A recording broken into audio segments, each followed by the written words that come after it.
दोस्तों, knowledge zone पर आपका स्वागत है। आज के इस वीडियो में हम लोग बात करेंगे इतिहास के एक बेहतरीन सा टॉपिक के बारे में, जो कि है महाजनपद काल। और इस काल से हर बार प्रश्न पूछता है।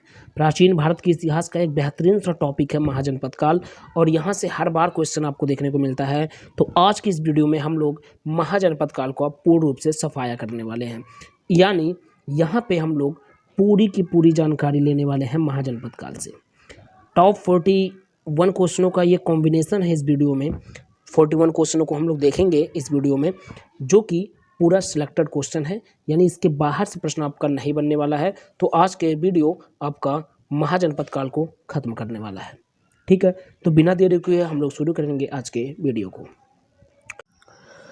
फ्रेंड्स, यहाँ पे आपका सबसे पहला क्वेश्चन है कि निम्नलिखित में से किसे सेनिया कहा जाता था। साथियों, ये प्रश्न है कि निम्नलिखित में से किसे सेनिया कहा जाता था। सेनिया का तात्पर्य होता है साथियों नियमित और अस्थायी सेना रखने वाला। ठीक है, तो साथियों काफ़ी इंपॉर्टेंट क्वेश्चनों का कॉम्बिनेशन है। एक बार आप ध्यान से देखिएगा, कुछ चीज़ों को आप कहीं नोट करते चलिए। ठीक है, तो ये है कि किसको सेनिया कहा जाता था। बिंबिसार, अजातशत्रु, उदयन और शिशुनाग। आपका ऑप्शन चार ऑप्शन यहाँ पे हैं। किसको सेनिया कहा जाता था, यानी नियमित और अस्थायी सेना रखने वाला किसको कहा जाता था। तो इसका सही जवाब है साथियों बिंबिसार। इसका सही जवाब है बिंबिसार को सेनिया कहा जाता था। नेक्स्ट क्वेश्चन है, अगला प्रश्न है साथियों कि हर्यक वंश, ठीक है, हर्यक वंश के किस शासक को कुड़िक कहा जाता था। कुड़िक कहा जाता था। कुड़िक का मतलब क्या होता है साथियों। कुड़िक का मतलब होता है पितृहंता। पितृहंता, ठीक है, पितृहंता का मतलब होता है जो अपने पिता की मृत्यु कर दे या जो अपने पिता की हत्या कर दे, उसको बोला जाता है पितृहंता। तो यहाँ पे क्वेश्चन जो बन रहा है वो क्वेश्चन क्या है साथियों, एक बार ध्यान से समझिएगा। क्वेश्चन है कि हर्यक वंश के किस शासक को कुड़िक कहा जाता था, यानी पितृहंता, यानी जो अपने पिता को मारा था। हर्यक वंश का कौन सा शासक था जो अपने पिता को मार करके गद्दी पे सवार हुआ था या गद्दी पे बैठा था। तो वो था अजातशत्रु। कौन था? अजातशत्रु। ठीक है साथियों, अजातशत्रु ने अपने पिता को मार करके फिर गद्दी को प्राप्त किया था और गद्दी पे विराजमान हुआ था। ठीक है साथियों, चलिए अगला प्रश्न हम लोग देखेंगे। अगला प्रश्न है कि निम्नलिखित में से मगध का कौन सा राजा सिकंदर महान का समकालीन था। ठीक है, काफ़ी इंपॉर्टेंट क्वेश्चंस हैं सबके सब साथियों, इतना ध्यान रखेंगे। कह रहा है इस प्रश्न में कि निम्नलिखित में से मगध का कौन सा राजा सिकंदर महान के समकालीन था। ठीक है, तो कौन सा राजा सिकंदर महान के समकालीन था। आपका सही ऑप्शन है धानानंद। कौन सा? धानानंद साथियों। ठीक है, चलिए अगला प्रश्न देखेंगे। अगला प्रश्न है कि निम्न में से कौन सा एक सिकंदर के आक्रमण का प्रभाव नहीं था। निम्न में से कौन सा एक सिकंदर के आक्रमण का प्रभाव नहीं था। तो वो है साथियों उसने भारत को यूनान की रियासत बनाया। ठीक है, उसने भारत को यूनान का रियासत बनाया। ऑप्शन नंबर 4 यहाँ से सही हो जाएगा साथियों। ऑप्शन नंबर डी यहाँ से सही हो जाएगा। आप यहाँ से ऑप्शन नंबर डी को सही करते चलेंगे। ठीक है प्यारे साथियों, चलिए अगला प्रश्न देखते हैं। थोड़ा सा और आगे बढ़ते हैं अपने क्वेश्चन की तरफ, और हम लोग का प्यारा सा क्वेश्चन देखने को मिल रहा है कि किस शासक ने गंगा एवं सेन नदियों के संगम पर पाटलिपुत्र नामक नगर की स्थापना की। ठीक है, प्रश्न क्या है एक बार हम फिर से रिपीट करते हैं साथियों। कहा जा रहा है प्रश्न में कि किस शासक ने गंगा एवं सेन नदियों के संगम पर पाटलिपुत्र नामक एक नगर की स्थापना की। तो इसका सही जवाब है प्यारे साथियों उदयन। कौन इसका सही जवाब है? उदयन इसका सही जवाब है प्यारे साथियों। लगाते चलेंगे उदयन पर। ठीक है, चलिए नेक्स्ट क्वेश्चन को देखेंगे। अगला प्रश्न है प्यारे साथियों कि प्रथम मगध साम्राज्य का उत्कर्ष किस सदी में हुआ था। ठीक है प्यारे साथियों, इसका सही जवाब है 6ठी सदी ईस्वी पूर्व। छठी सदी ईसा पूर्व हम कह सकते हैं प्यारे साथियों कि प्रथम मगध साम्राज्य का उत्कर्ष किस सदी में हुआ था, तो वो है छठी सदी ईसा पूर्व। ठीक है प्यारे साथियों, चलिए अगले प्रश्न की तरफ हम लोग बढ़ेंगे और अगला प्रश्न है कि निम्नलिखित में से किसे उग्रसेन, ठीक है ना, इस वर्ड पे, इस शब्द पे आप ध्यान रखेंगे, उग्रसेन, ठीक है, कहा जाता था। ठीक है, इस निम्न में से किसे उग्रसेन कहा जाता था? ऑप्शन है धनानंद, शिशुनाग, बिंबिसार और महापद्मनंद। ठीक है प्यारे साथियों, यहाँ पे चार चार ऑप्शन है। किसको उग्रसेन कहा जाता था? उग्रसेन का मतलब क्या होता है? भयानक सेना का स्वामी, या जो भयानक सेना रखता है, जो पूरे भयानक सेनाओं का लीडर होता है, स्वामी होता है, उसे हम लोग उग्रसेन कहते हैं। ठीक है, तो यहाँ पे इन चारों में से किसे उग्रसेन कहा गया था प्यारे साथियों? तो सही जवाब है महापद्मनंद। महापद्मनंद को क्या बोला जाता था? उग्रसेन बोला जाता था। ठीक है साथियों, तो आप सही जवाब यहाँ से टिक लगाएंगे महापद्मनंद पर। ठीक है, चलिए अगला प्रश्न देखेंगे। अगला प्रश्न है प्यारे साथियों कि निम्नलिखित में से किसे उग्रसेन, एक बार फिर से वही प्रश्न आ गया तो इसको हम कट करेंगे प्यारे साथियों, 2 बार हो चुका है, इसके लिए हम क्षमा चाहेंगे। अगला प्रश्न आपके लिए है कि किस मृदभांड का मतलब, यहाँ पे देखिए ब्रैकेट में लिखा है पाटरी, और पाटरी का मतलब क्या होता है? मिट्टी का बर्तन। सिंपल सी बात हम समझेंगे, मृदभांड का मतलब क्या होता है? मृदभांड का मतलब होता है प्यारे साथियों मिट्टी का बर्तन। ठीक है, तो इतना आप ध्यान में रखेंगे। भारत में द्वितीय नगरीकरण या शहरीकरण के आरंभ का प्रतीक माना गया। ठीक है, तो क्या था? उत्तरी काले पालिशकृत बर्तन। यहाँ से हम लोग सही कर देंगे उत्तरी काले पालिशकृत बर्तन पर, ऑप्शन नंबर फर्स्ट पे सही कर देंगे प्यारे साथियों। ठीक है, चलिए नेक्स्ट क्वेश्चन की तरफ बढ़ेंगे और हम लोगों का प्यारा सा क्वेश्चन है अगला। यहाँ पे है कि पाली ग्रंथों में गांव के मुखिया को क्या कहा जाता है? ठीक है, आप जितने भी प्रश्न देखेंगे सबके सब प्रश्न किसी न किसी बार किसी न किसी एग्जाम में पूछा हुआ है, तो इसीलिए हम बोले थे यहाँ पे 41 क्वेश्चन हम लोग देखने वाले हैं, और जो कि सभी के सभी प्रश्न क्या है, पॉइंट ऑफ व्यू यानी एग्जाम के पॉइंट ऑफ व्यू से काफ़ी महत्वपूर्ण है, सिलेक्टेड क्वेश्चन है। और यहाँ पे आज हम लोग पूरा का पूरा, ठीक है ना, महाजनपद को ख़त्म करने वाले हैं 41 क्वेश्चनों के कॉम्बिनेशन पर। ठीक है, चलिए ये प्रश्न आपका एसएससी सीजीएल 2016 में पूछा हुआ प्रश्न है प्यारे साथियों। यहाँ पे प्रश्न क्या है उसको एक बार फिर से पढ़ लेते हैं। पाली ग्रंथों में गांव के मुखिया को क्या कहा जाता था?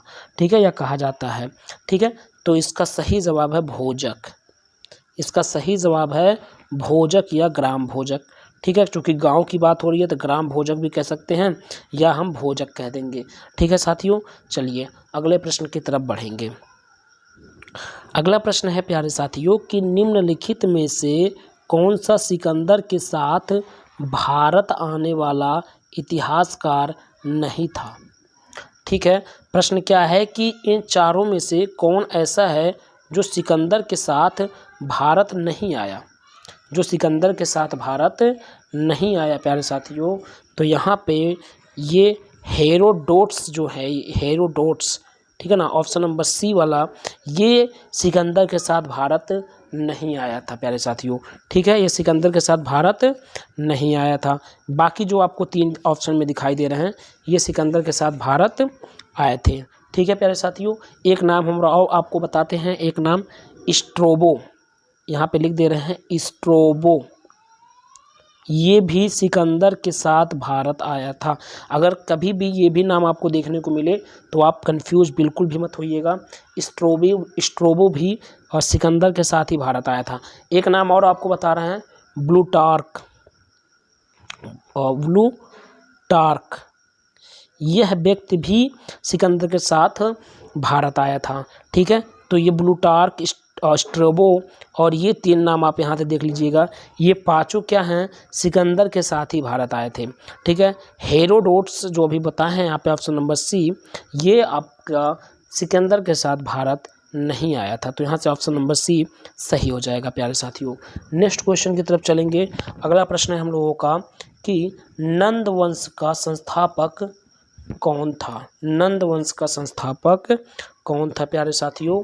तो इसका सही जवाब है महापद्मनंद। इसका सही जवाब है प्यारे साथियों महापद्मनंद।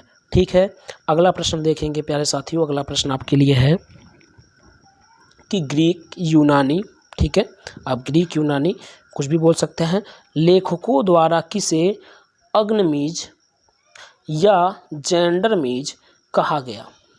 ठीक है, ग्रीक यूनानी लेखकों द्वारा किसे अग्निमीज या जेंडरमीज कहा गया? ठीक है प्यारे साथियों, काफ़ी इंपॉर्टेंट क्वेश्चन है, एनटीपीसी 2016 में पूछा हुआ प्रश्न है साथियों। ठीक है, तो यहाँ सही जवाब है धनानंद। यहाँ सही जवाब है धनानंद। ठीक है ना, इनको कहा गया था अग्निमीज या जेंडरमीज। ध्यान रखेंगे, अग्निमीज किसे कहा गया? अग्निमीज धनानंद को कहा गया। जेंडरमीज बोला जाए तो जेंडरमीज भी धनानंद को कहा गया। ठीक है, नेक्स्ट क्वेश्चन देखेंगे। प्राचीन भारत में पहला विदेशी आक्रमण किसके द्वारा किया गया? ठीक है, प्राचीन भारत में पहला विदेशी आक्रमण किसके द्वारा किया गया साथियों? तो सही जवाब है ईरानियों द्वारा। किसके द्वारा?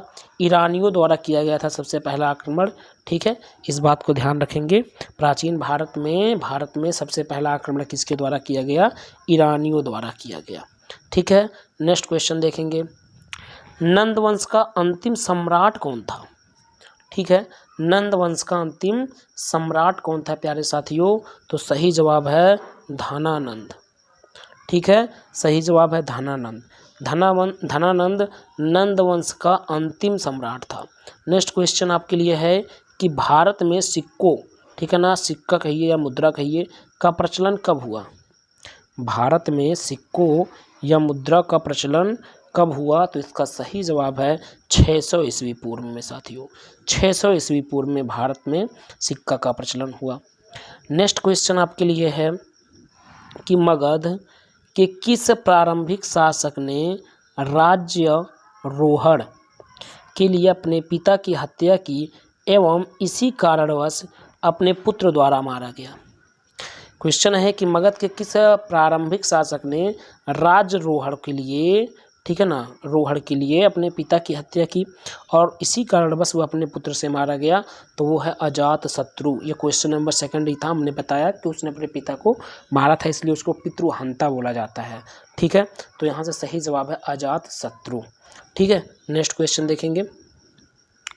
ईरान के खमनी वंश के किस शासक ने भारतीय भूभाग को जीतने के बाद उसे फारस साम्राज्य का 20वां प्रांत बनाया?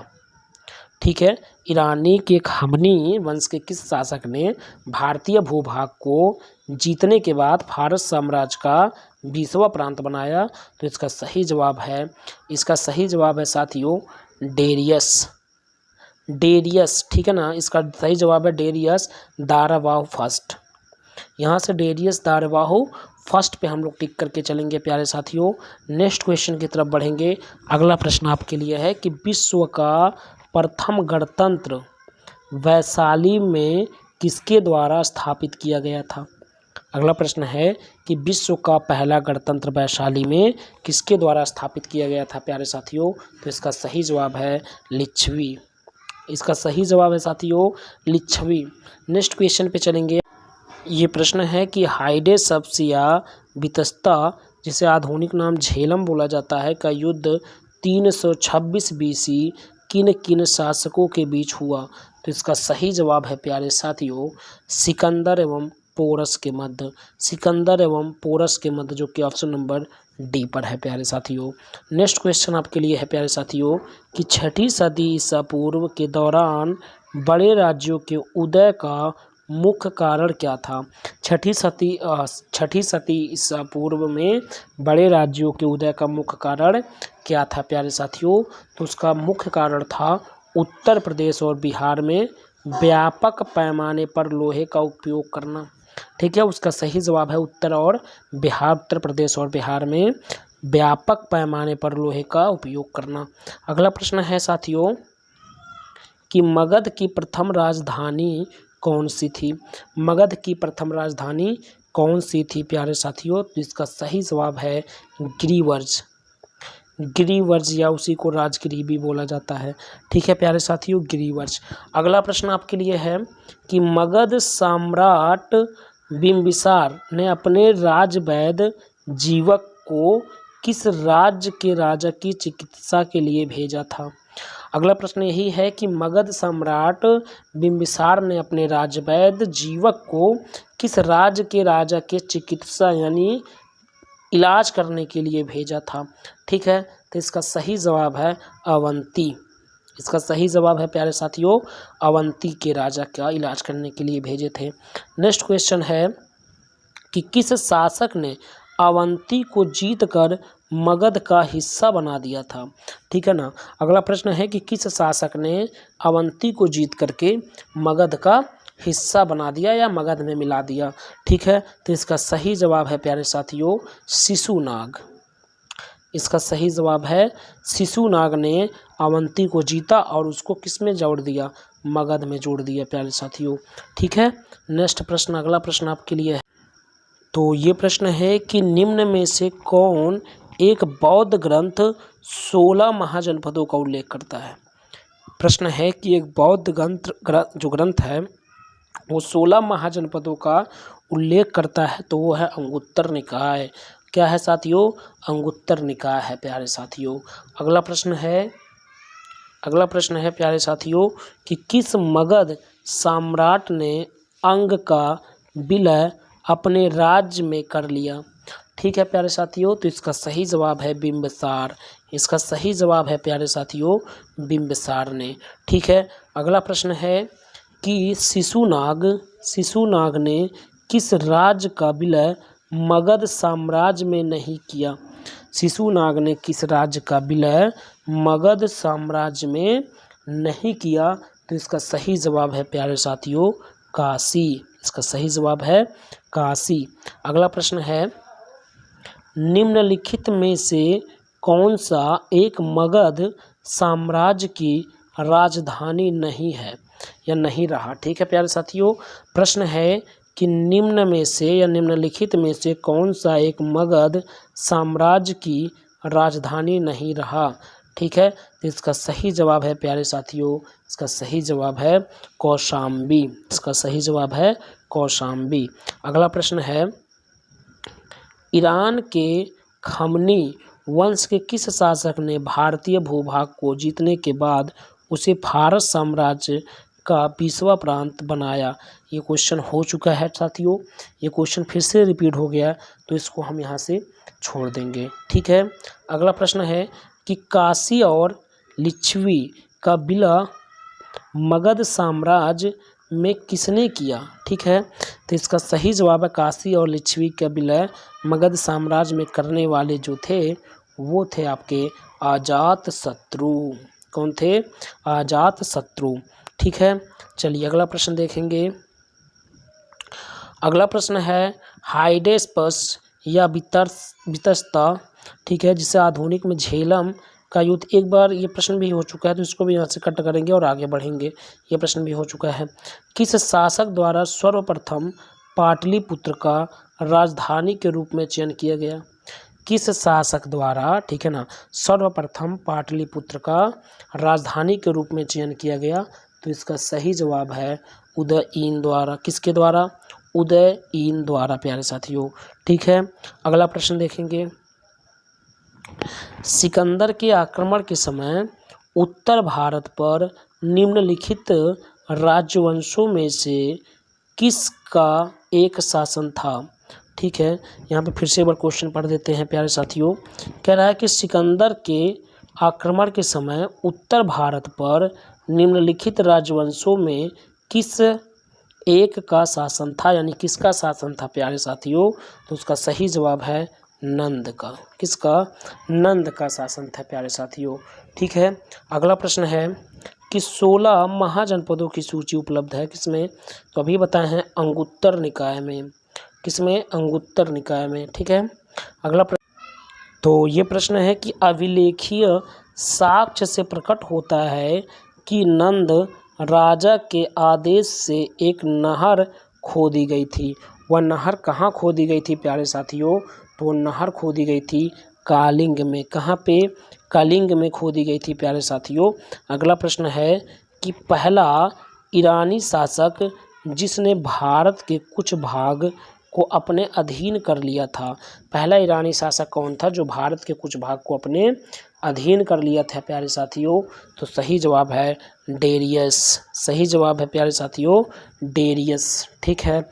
अगला प्रश्न है कि उज्जैन का प्राचीन नाम क्या था? उज्जैन का प्राचीन नाम क्या था प्यारे साथियों? तो सही जवाब है अवंतिका।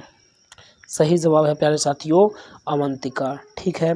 नेक्स्ट क्वेश्चन है आपका कि महाजनपद काल में श्रेष्ठियों के संचालन को क्या कहा जाता था? तो क्या बोला जाता था साथियों? श्रेष्ठीन बोला जाता था। क्या बोला जाता था? श्रेष्ठीन। अगला प्रश्न है कि गृहपति का अर्थ क्या है? गृहपति का अर्थ क्या है प्यारे साथियों?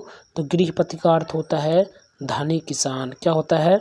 धनी किसान। तो आज के लिए बस इतना ही, फिर मिलेंगे अगले वीडियो में, तब तक के लिए धन्यवाद। Thank you very much.